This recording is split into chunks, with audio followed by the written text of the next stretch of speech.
Wait a minute, before I start this video, maybe I should be respectful of Lil Xan and change my shirt. You know, you know how he feels about legacy acts, iconic artists, bands, rappers, that sort of thing, you know. I wouldn't want to bore him.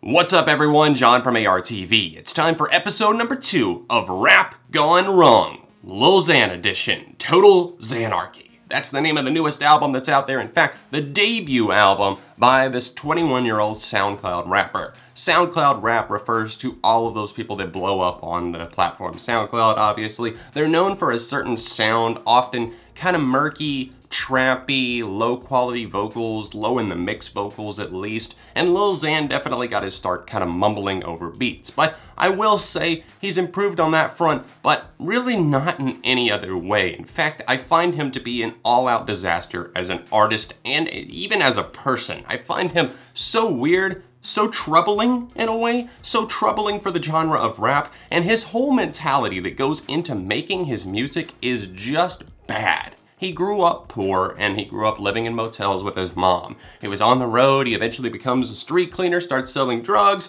starts taking photos, and then eventually gets his camera stolen and starts making rap. So there we have the beginnings of Lil Xan. Anybody can rap, anybody can do it, and this dude is walking, talking proof, unfortunately, of that, because I see zero talent with this kid whatsoever. Lil Xan made a name for himself off the hit song Betrayed. He got a video directed by the likes of Cole Bennett, and Cole Bennett with Lyrical Lemonade, that's the big time for SoundCloud rappers. Everybody wants them. If you're like Lil Skies, Lil Xan, Ski Mask the Slump God, everybody is wanting videos directed by Cole Bennett. And while I think he does a good job in terms of videos, the songs that go along with them, not so much, although Lil Xan definitely even pales in comparison to the likes of those others that I mentioned like Lil Skies. I'm constantly torn between thinking, does this dude have the mental capacity of a third grader because of the way these songs are written and how awful and one-noted and repetitive they are? They just repeat phrases and beat it into your head so much that it's like he couldn't come up with anything else, and these songs sound like they were written in about 20 minutes, maybe even less,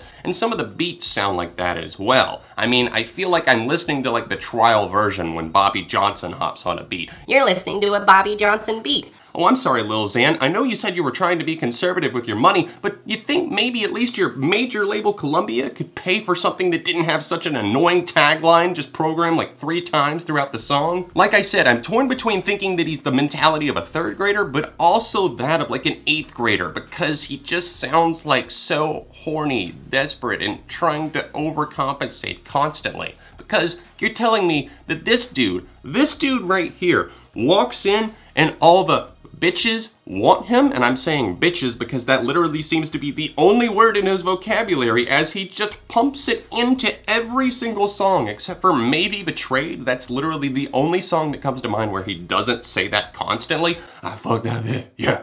I fucked that bitch, yeah. Fuck that bitch and hit the dash. Fuck that bitch and hit the dash. Time and be wet like a bitch.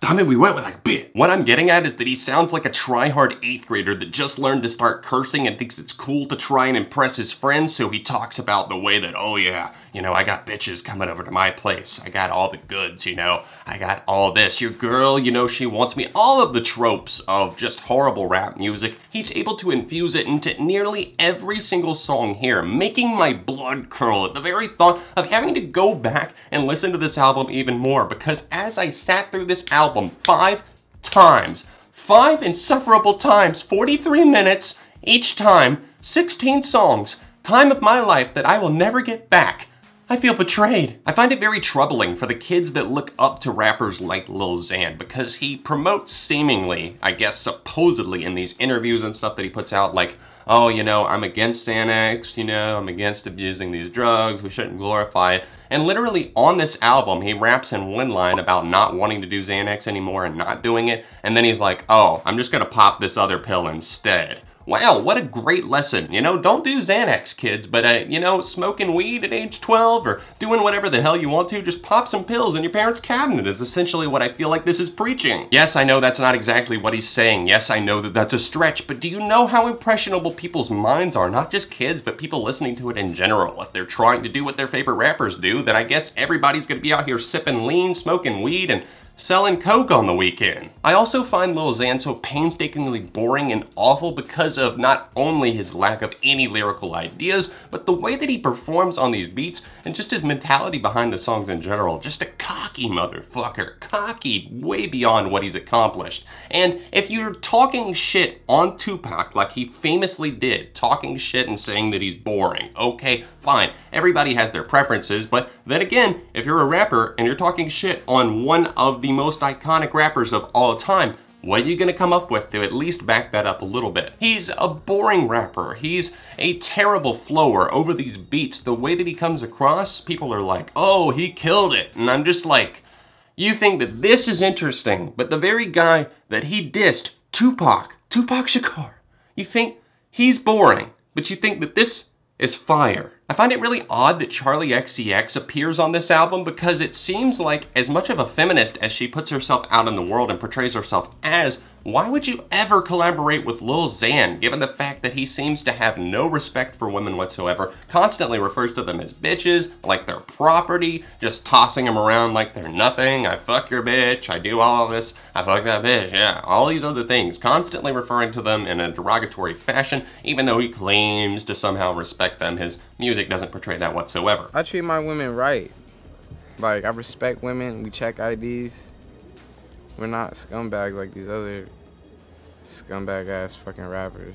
But why is Charli XCX and other artists even appearing on this if they don't want to be associated with that, or if they want their message of feminism and all of these other things to be taken seriously? Moonlight has a banger of a beat, I'll give it that. It's catchy enough, and Charli XCX actually sounds pretty good with the auto-tune effect on her voice, but the lyrical content here is where I draw the line because it's so bad. They're actually mixing it up, going back and forth on the second verse, and then Lil Xan's like, fuck that bitch and hit the dash, and then I be on that superhero baby, let's just fly away, go away. If you broke my heart, I hope you go away.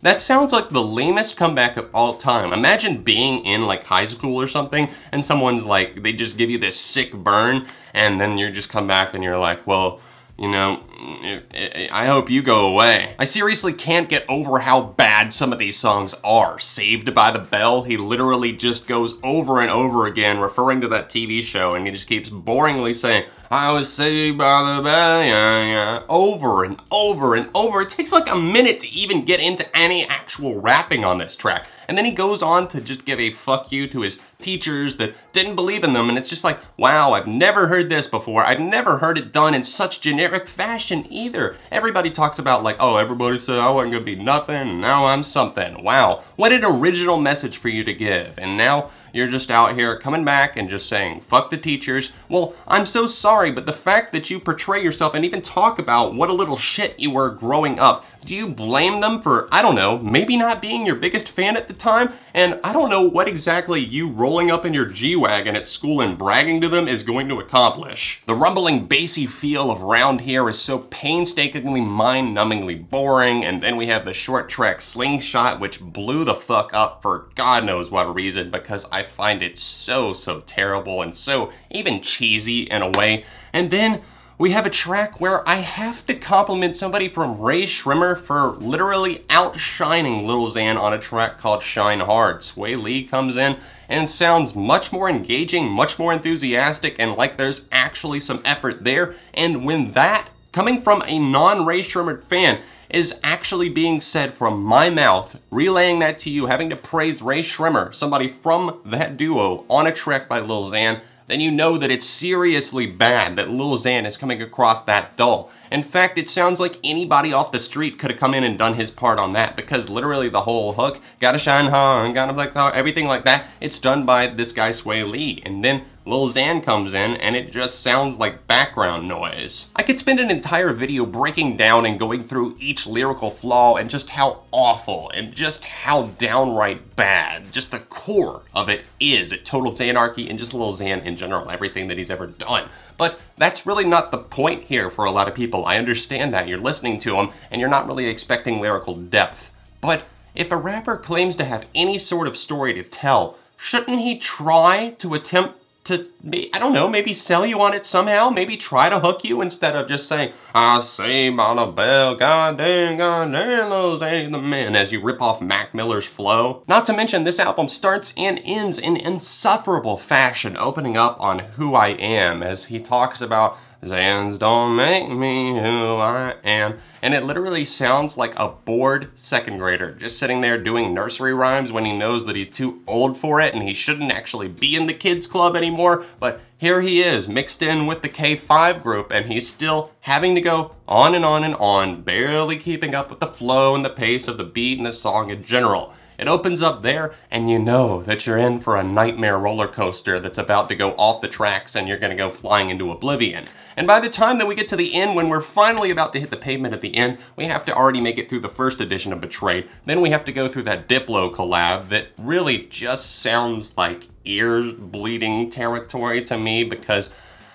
I don't even know what to say about it. I mean, Diplo teaming up with Lil Xan and people calling it fire is one of the most mind-baffling things that I've heard all year. But then we have to go through the shitty remakes that sounds like it was made in about 30 minutes in GarageBand by Bobby Johnson. We have the Betrayed remix where Rich the Kid comes in, does an extra verse, and he's doing his thing, and maybe he sounds a little bit more interesting than Lil Xan, but good God, it's still not good by any means. And then Yo Gotti coming in, and then we get the famous line that Lil Xan updates a little bit. Yeah, her pussy still tastes like Skittles. You can really taste the rainbow. Whatever, nail in the coffin, putting this behind me. Lil Xan's new album, Total Xanarchy, is total dog shit. I find this to be so bad, so troubling for rap in general, just because people can look to this and say, well, this performed well. Let's get behind him. Let's give him a record deal. Let's put $7 million into Lil Pump. I'm not even kidding. That's sadly actually true. Despite my frustrations, I hope you guys enjoyed this video. Be sure to drop a like on the video and let me know, what rapper should I talk about next? Maybe 6ix9ine, maybe Lil Yachty? Sound off in the comments section down below. This has been Rap Gone Wrong. It's all just my opinion. Don't forget to hit the subscribe button if you're new to the channel, and hit the bell as well so you get notifications. If you're able to support what I do on this channel and beyond ARTV as well on Patreon, it's the top link down below, or else the annotation over in the corner of your screen. If you want to see another episode of Rap Gone Wrong, tap right over here, or another recent rap review I did right over here. All of my social media can be found in the description down below, and I'll see you soon on ARTV.